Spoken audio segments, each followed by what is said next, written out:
Bogey came up, I was like still pulling for him. Oh I yeah. was like, Oh yeah. I wanted him to do well, and you can't it's like your brain sees him in these other uniforms, and it doesn't compute. It doesn't really make any sense. When he's in the regular Padres uni, it's one thing, but there's something about him wearing the alternates where I'm like, it's too soon, man. Too soon for you to Too have the soon for the alternates. alternates, bro. Not the alternates, man. Like you and the new girl are already close like that. You're wearing the alternates. There was something about I don't know. I didn't like seeing him on Sunday in the camo jersey. I'm like, that's too quick. It's weird, dude. Like I felt over the past, I don't know, 2 weeks maybe, I've started to get a little bit of just accepting, seeing Xander with the new girl. Or what I'm not gonna keep with that analogy. That's too hard. Yeah, he's dating the Padres, and it's long Yeah. term now. They're basically engaged already. Seeing him with the new team has been okay to me for the past Mm, couple weeks. It's like, yeah, the new girl. Yeah. like I think because the Sox are winning, that feels like okay to say. But the second that I saw the Sox sharing the field with him is when it got hard for me. Yeah. That felt very strange. It's like, okay, wait, no, no, no. Now I remember what you're supposed to be wearing. But the intro pregame stuff to the Friday game with him and Raffy was awesome. I just want to get that out there. I don't have much takes on it other than that stuff was great. The lineup exchange, the hug, all that stuff. They were hugging before every game. Raffy saying he talks to him every day. Like that was all lovely to see.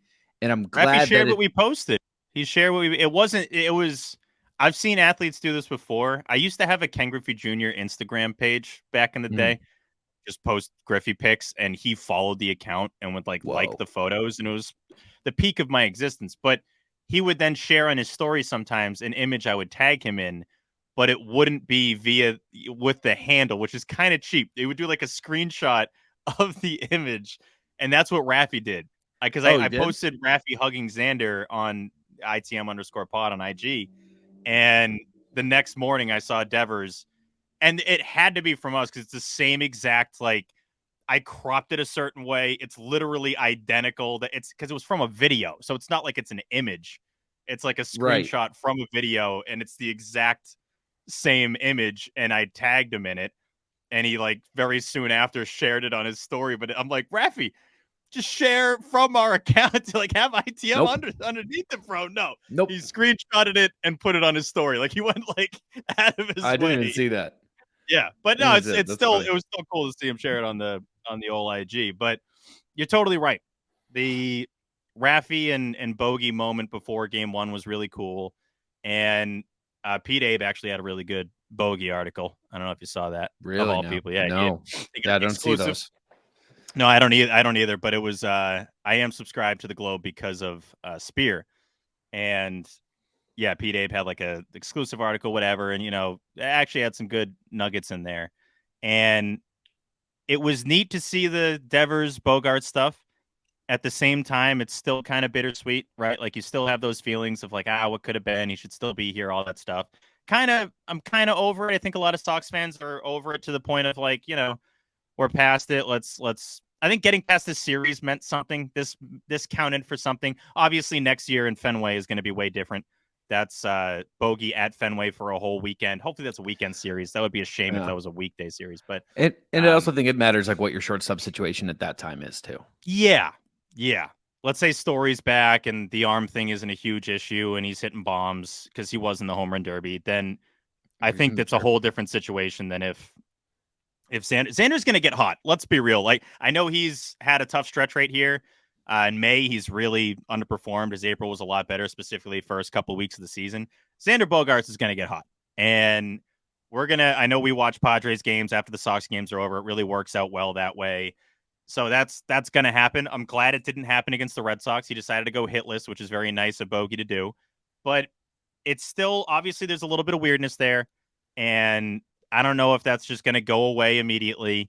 I thought Don Orsillo, wasn't able to listen to him call the games because of, watching Nesson at home. But I love that he tweeted out the dude wearing the Orsillo jersey. That was funny. Mm-hmm. And, he does a great job of appreciating the love that Sox fans still have for him. He doesn't shy away from it. If anything, he amplifies it and likes people's tweets and retweets stuff. And he totally understands that the fans have had his back since, since he came to Boston and since the, inexcusable move now 8 years ago, which is crazy. Yeah. I like that. Yeah. The grudge hasn't extended into the fans. And if anything, it kind of makes more sense to amplify. Look how much I'm liked in Boston. That's exactly what he's doing, right? Like that's obviously that's what he's doing. Not that anyone's going to see it, but not that anyone who needs to, but it's been 8 years. It's been 8 years. And I love that Don is still holding that grudge against Dave and against Nesson and anyone that had the decision, whether it was, Tom Warner, whoever. I respect that he's still like, that's the dumbest decision you've ever made. Wasn't it Henry last year? Wasn't it Henry last year who said, like, are people still upset about that? Oh, I must have missed that because I would have. It was somebody. I'm not sure. It was somebody in the ownership group. I mean, it would make sense that it was John. That just sounds like a John Henry disconnect. I'll always be upset about that. There's no time that we're not going to be upset about that. But I thought for sure you would find a way to listen to the Don call.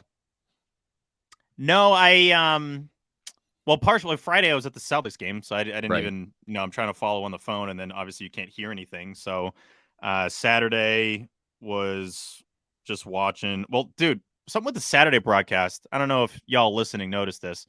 How many aerial shots of Petco Park are we going to show? Did you watch? I was okay with it because they looked so cool. That's what I was going to say, but still, okay. Sorry.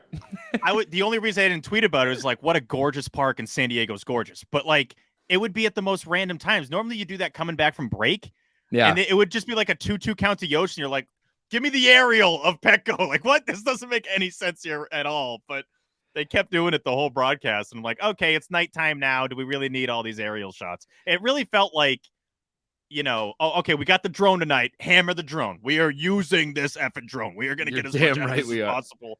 It's like they rented it in San Diego, and they're like, we're using this in the middle of at-bats, during challenges. We are using the aerial shots. But it was great, though. It made me realize that there's the gas lamp on the right field foul pole, which I didn't know was there before. That is pretty cool. And just from every angle, it looks good. A beautiful park. It does. So I would use it that much if I had a drone. No, it does. But yeah, I probably should have listened to Don a little bit. Just didn't really have kind of a busy weekend. But yeah, Bogey, not much more to add there. It's gonna be weird seeing him in the unis. I feel a certain way when he's in the alternates. That's probably stupid Steve logic. But it's something about him in the regular uni. Okay, you're in a white, Padre, whatever, fine. But you start getting all fancy and start dressing up in the camo and everything, and it's a little much, but so I mean, it's not his decision. It's just to go with the date thing, the new partner thing. It's like, you see a picture of them like on a date, like they're going somewhere, he's dressed up, whatever. That's one thing. But now you start to see like the Instagram story and like they're watching something together on the couch in sweatpants. You're like, sweatpants? You guys are at the sweatpants stage already? You're that comfy already? Yeah. Like, really? Come on. It took us a while to get there. Like, we weren't at sweatpants stage in 2013. No chance. We were like, this kid's cool. Who's this number 72? This guy's pretty sick. But we weren't wearing sweatpants with Bogey in 2013. You and I weren't doing that. No, we weren't. I was in college. So I know. I just graduated. I wasn't in sweatpants with Bogey at that point. So, I mean, further down the road, we were, obviously. Of course.